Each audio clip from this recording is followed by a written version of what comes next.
racing to get their feelings known. Protests erupt outside the opening ceremony of the Olympics in Rio, while inside the stadium, Brazil's interim president is booed while delivering his speech. My heart is racing. I'm really afraid. A woman in Texas calls 911 and asks for protection from a police officer as the row over police brutality in the country intensifies.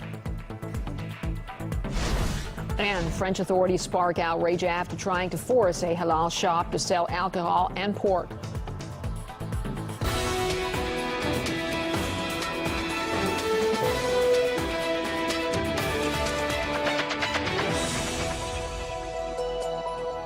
PM in Moscow. You're watching RT International. I'm mencemuh. Welcome to the program.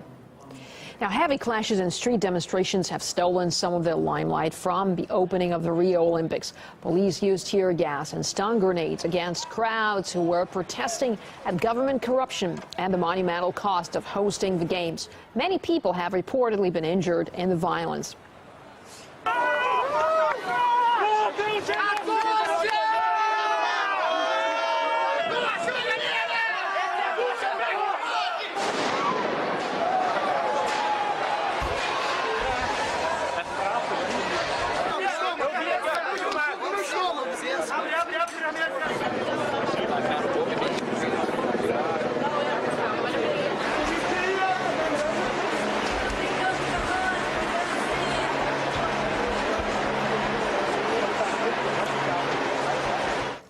'Brazil's interim president, Michel Temer, received a chorus of boos while giving his speech at the opening ceremony in the Maracanã Stadium. It's claimed fireworks were set off in a bid to drown out the jeering ahead of the event. Temer had said he was prepared to face angry crowds at the Olympics.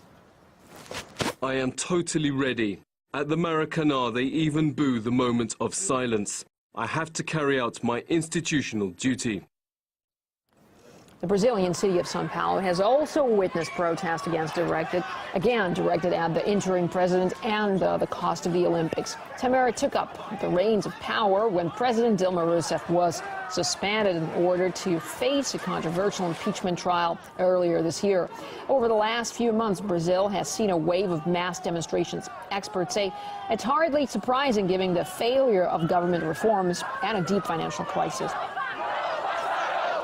There is a huge mass movement which people are very angry because the interim government, using the temporary position that it has used this position in order to reverse all the social programs. Many of the gains that people made in terms of pension, social security programs, programs to eradicate poverty, thousands and thousands that are losing their jobs. No wonder they're so unhappy. And that's why they're going to use the Olympics. I think the government is going to have a very, very difficult time during these Olympics. Meanwhile, even as the sporting action finally gets underway, there are still major doubts over Rio's ability to host the Olympics. RT's Ilya Petranko is in the city for us.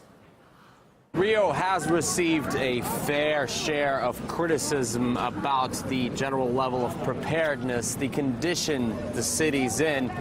But to be fair, Rio is, of course, a city of wild contrasts. Super posh hotels by the white sand, a stone's throw from smelly favelas.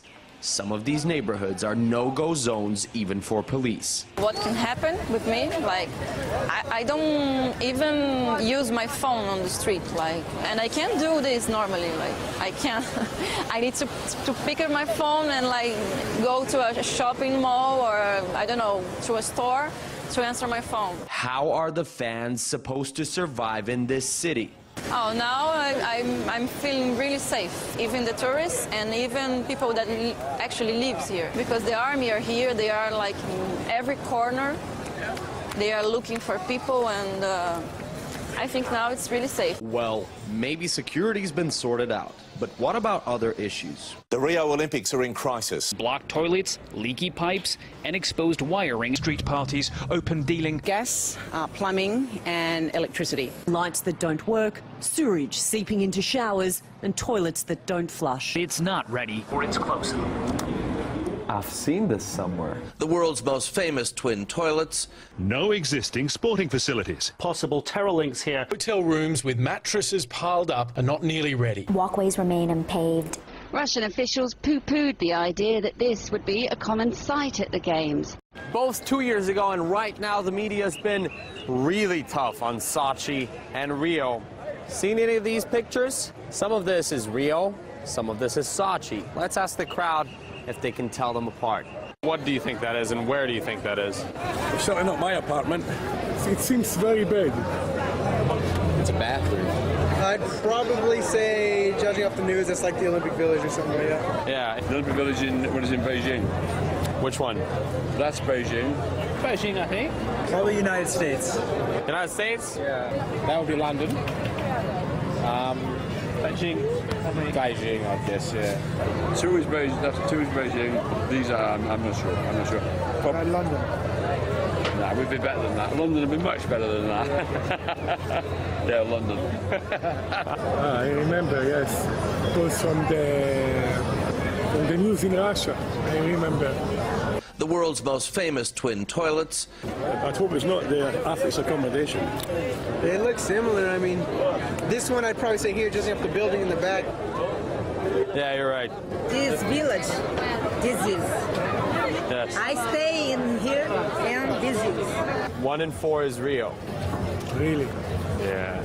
Do you believe the media has been fair when it comes to covering Rio? No, I think they've just been ragging on them a bunch. I think they've given us all the bad stories and nothing good. I mean, this is about sport. It's about the games, and all the way in the UK media is all about the crime. It's all about dead bodies floating in the water, all that kind of stuff. It's been very biased against Rio, and actually we should be focusing on celebrating the athletes that are here to compete. Well, I just say let's have another cool-minded look at the whole Games and Rio after the Olympics are over.